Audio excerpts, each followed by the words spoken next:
Hi there! Thank you so much for joining me today. This is Julie DiMatteo from thepaperpixie.com. I'm an independent Stampin' Up! Demonstrator in the US, and in this video tutorial I have what's called a flowering cactus candle box. It's got a really cool angled side, and it opens to reveal the most adorable succulent tea light. I've got a sentiment on the outside that says, "You are a rare find, my dear friend," and then when you open it, it says, "I love how our friendship has grown." How cute is this? I love the way this box goes together. I did something similar to this about 4 years ago. And we're going to be using the Flowering Cactus product medley for this project. The product medley comes with a set of dies and a coordinating stamp set. You also get a pack of 48 sheets of 6x6 designer series paper, a pack of die-cut felt sheets, and then you get 2 rolls of linen thread, one natural and one in Calypso coral. You can also just purchase the refill kit, which comes without the stamp set and the dies, and this is in the mini catalog, and this will actually be retiring as of June 30th. I love how adorable this box is. I sized it to fit these awesome succulent tea lights that I found on Amazon. I'll be sure to link them in the description. But what a sweet little gift to give to a friend, just for a quick pick-me-up or hello. I love the way this turned out. So let's jump right into it. We're going to start with a piece of Calypso coral cardstock that measures 6 inches by 11 inches. And along the 6-inch side, I'm going to score this at 2 inches. And 4 inches, but if you want to be exact, you can just rotate it 180 and score again at 2 inches. Then along the 11-inch side, we're going to score this at 2, 4, 6, 8, 8.5, and 10.5. I'm going to rotate it back to the 6-inch side. I've got that 1/2-inch score line at the bottom. I'm going to bring in a template for this part. We're going to score at the 1.5-inch mark, but we're going to score down to the horizontal score line, skip a section, score down to the next horizontal score line, skip a section, and then score all the way down. So the easiest way for me to do that is I'll just start at 1.5, score to that score line, pick up my stylus, but kind of keep it in the same spot, starting it again at that next score line, pick it up again, and then we can score the rest of the way down. Now the easiest way for the other side is just to rotate this 180, and we can do a 1.5-inch score line all the way down to the 1st, 2nd, 3rd horizontal score line, skip a section, score in the next section, skip a section, and then score from this horizontal score line all the way down. So it looks like so. The template will be a great reference for that. Next, I'm going to fold and burnish on all the score lines that go all the way across the cardstock, like so. Now I'm going to turn it this way where I've got the 1/2-inch section along the top, bringing the template back in. The next thing we're going to do, let me turn it this way. So I've got the template upside down, but we're going to cut these diagonal cuts next. It's easiest to do this now before we do any other cuts. So with that 1/2-inch section along the top, we've got a 2-inch section along the bottom. From this score line, which is right at that 2-inch mark, I'm going to take my paper snips or any pair of scissors, and we're going to cut from that score line on the diagonal to that little 1/2-inch score line. Let me show you that on the template. We're cutting from the score line on the diagonal to that little short score line that we did. It's easiest to do it this way. You can do this on your paper trimmer as well, but I find that it's faster and easier with a pair of scissors. So I just take it from the score line to that short score line. We're going to do the same thing in this next section. Same orientation from the score line to that 1/2-inch score line there. That's our mark. Okay.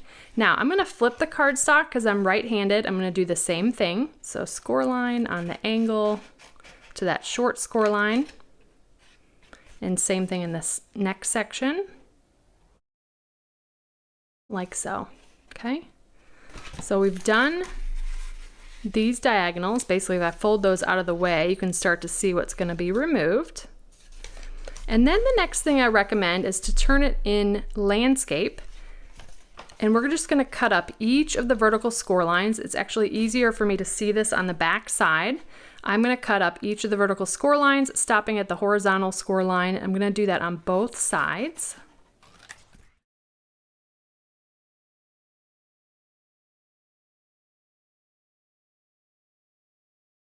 So we've done all of those cuts into those inner score lines, and this way is so much easier. On my live stream, I actually hand cut all of these, but let me show you a quick trick with the paper trimmer. I'm gonna bring in the paper trimmer, and I'm gonna just have the flat edge at the top. I'm gonna fold in those two diagonal pieces because we do not wanna cut those. And then I'm gonna line up this edge here, right where the trimmer ends, that is actually at 1.5. And in one quick cut, we can trim all of those pieces off as opposed to using our scissors. So you just have to remember, you gotta fold those diagonal pieces out of the way. I'm just gonna flip this over, fold those pieces out of the way again, lining up that right edge at 1.5. And then I can just come in and cut so much faster. All right, so this is starting to look like our template here. Now this template is just a little bit smaller than scale because this is the full 11 inches. The next thing I wanna do is these two sections that are just adjacent to the diagonal sides. If I have my diagonals going up and out, this top section, we actually want to come in and miter it pretty heavily at about a 45-degree angle. So I'm just gonna cut that way. Again, just eyeballing this. We can trim it more if we need to, but about a 45-degree angle, and same thing in this middle section here. You'll see that on the template.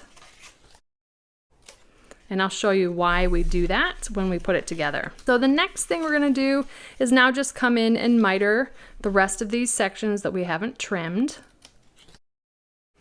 When you get to this sort of box looking section here at the bottom, the only pieces we need to come in and miter are these little 1/2-inch sections. And then we'll repeat the same thing on the opposite side. All right, so that is all just about ready to go. The next thing we're gonna do is take one of the layering circles dies. This is the third smallest and it measures 1 5/8 in diameter.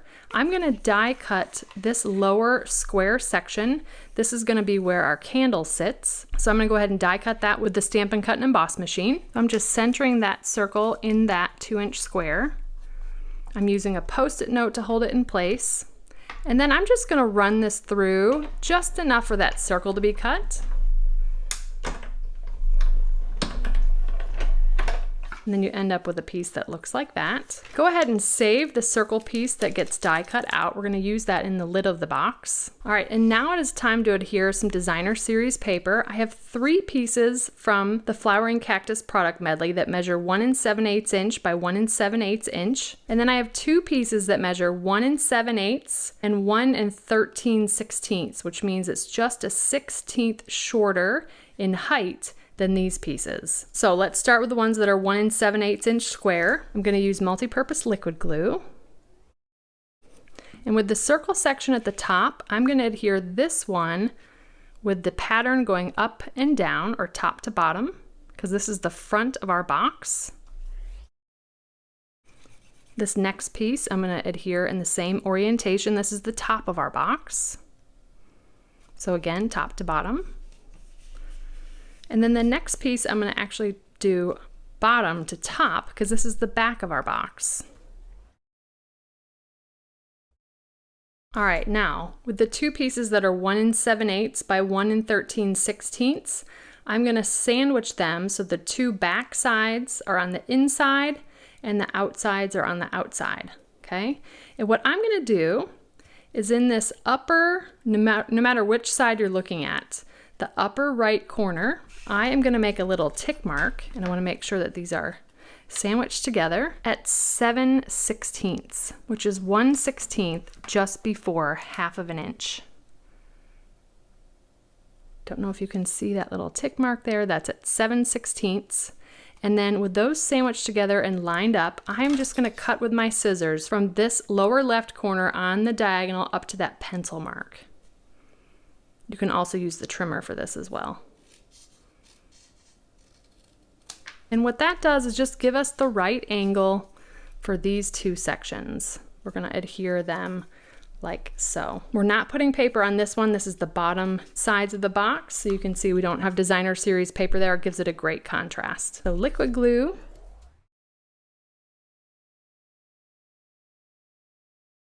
All right, and then if you have any pencil marks, you can just come in with your eraser and erase that. All right, so it's time to put our box together. I'm gonna grab a piece of tear and tape because it's easier to put this on now. I'm just gonna run 2 pieces right along these 2 sides. I'll show you when I'm done. All right, so tear and tape there. We're gonna save that for when we need it. I'm gonna start with 1 tab and do liquid glue 1 at a time. I'm gonna line up this cut edge with this score line to form our box corner here. This is the box that the candle is gonna sit in. And I'm just gonna work my way around to each of the remaining tabs.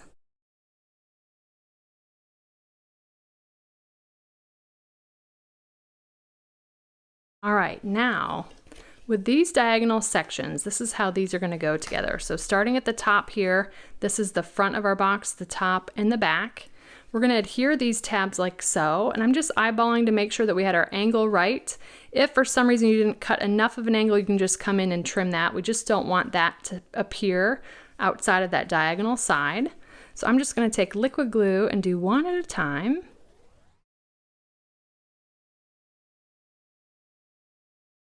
So that's the lid. Now with the base of the box, we're going to do the same thing.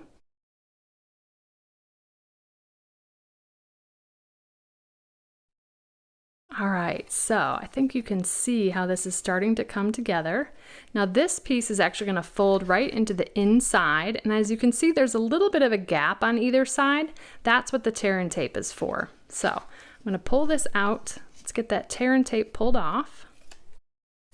Then I can gently place that on the inside here and make sure that that is pushed all the way down into the back before I then press it onto the sides to stick into place.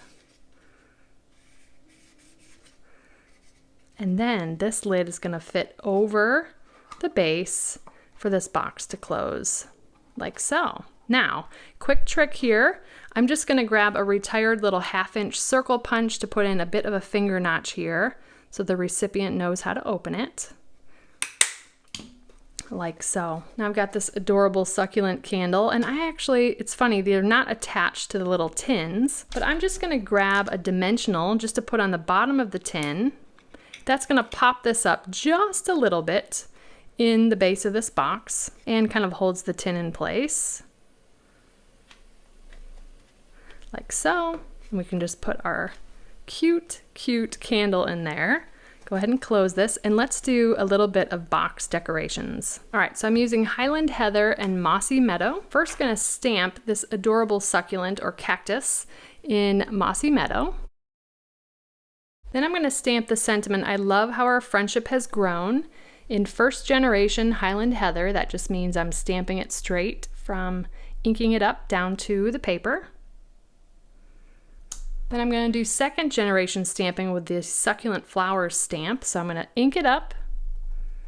I'm going to stamp it off once and then stamp that right over that sentiment. So you get that faint little flower pattern behind it. And then I've got a 1/2-inch strip of basic white cardstock.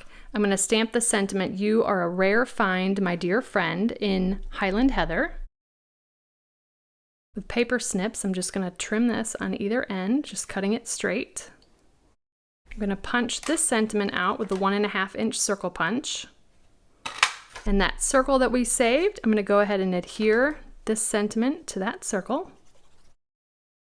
And then I'm going to die cut this cactus with the Stampin' Cut and Emboss machine. All right, so we've got our pieces and parts. Let's start with the lid here. On the inside, I'm just going to put a trio of dimensionals, well as a little rhinestone. And we'll pop that on the inside of our box for a little special surprise sentiment. Then on the lid, let's do liquid glue on the cactus. Then a little trio of glue dots on the back of the sentiment. I'm going to put that right up to that right edge of the designer series paper. I'm going to do a quick bunny ears bow with the natural linen thread. I'm going to do a bit of a burrito roll on that glue dot to put behind that natural thread.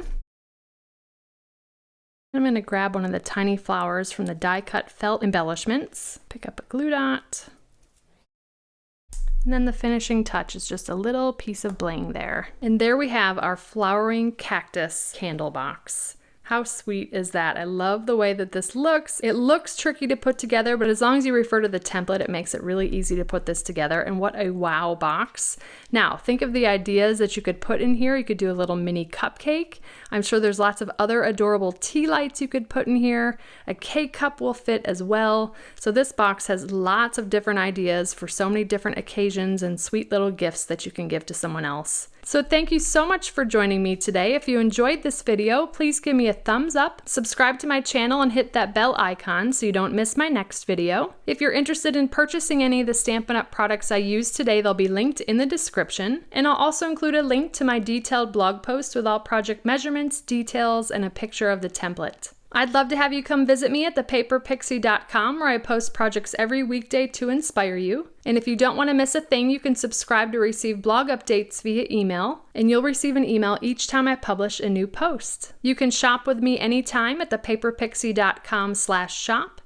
And if you're interested in a discount on your Stampin' Up! Purchases, the starter kit is the ultimate bundle, and it's a great way to fill your wish list for less. You can purchase the starter kit by visiting thepaperpixie.com/join, and I'd love to welcome you to the Stampin' Up! Family in my team of Paper Pixies. If you don't already have a demonstrator and you'd like complimentary copies of our current catalogs, you can submit a catalog request at thepaperpixie.com/happymail. And if you give this project a try, I'd love to see what you made, so feel free to share it on social media with the hashtag #PaperPixie, and I'll be sure to check it out. Thanks again for watching. I hope you have a wonderful and blessed day. Take care. Bye.